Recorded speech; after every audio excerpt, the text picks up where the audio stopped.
2 শতাধিক স্টুডেন্ট মারা গেছে, কেন বলা হচ্ছে 20 জন মারা গেছে? প্রমাণ লাগবে আপনার?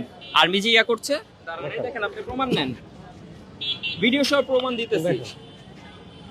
এই যে কেন আর্মিরা কেন গায়ে হাত তুলবে?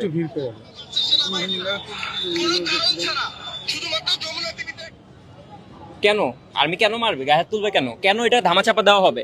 এতজন স্টুডেন্ট মরছে, এখানে কেন ধামাচাপা দেওয়া হবে? উত্তর কই? কেন মরবে এতজন স্টুডেন্ট, কেন ধামাচাপা দেওয়া হবে? 76 সালের ভাঙ্গাচোরা বিমান দিয়ে ফ্লাই করবে, যেই বিমানটা চায়না গ্রাউন্ডেড করে দিছে, ওইটা কেন আমাদের সেকেন্ড হাইয়েস্ট পাওয়ারফুল বিমান হবে? ফার্স্ট হাইয়েস্ট পাওয়ারফুল হলো MiG-29, কেন সেকেন্ড এটা হাইয়েস্ট হবে? কেন বাংলাদেশ এতদিন কি করছে, উন্নত হয় নাই কেন? আর কেন আর্মির কি ঠেকা পড়ছে যে এটা গোপন করতে হবে? কয়জন মারা গেছে রিপোর্টে, কয়জন কে করতেছে? সব রিপোর্ট করতেছে, সেন্টিমেন্টাল রিপোর্ট।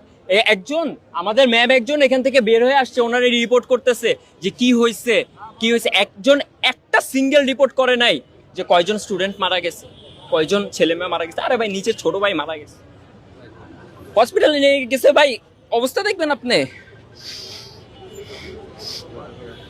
এই যে এগুলো হলো অবস্থা, এগুলো রিপোর্ট নাই, সব রিপোর্ট অল্প কিছু জন মারা গেছে। কেন ভাই এগুলো লুকানোর কি আছে ভাই? হাজার হাজার পোলাপান্ডে হেলিকপ্টার দিয়ে নিয়ে গেছে, রিপোর্ট করতেছে যে 20 জন মারা গেছে, 25 জন মারা গেছে, 100 জন আহত। দেড়টার খবর 100 জন আহত, এখনো কি 100 জন আহত থাকে? এই মেডিকেলে কয়জন আসছে? এই মেডিকেলে তো 100 অধিক আসছে, তাহলে কেন? কিছুক্ষণ আগে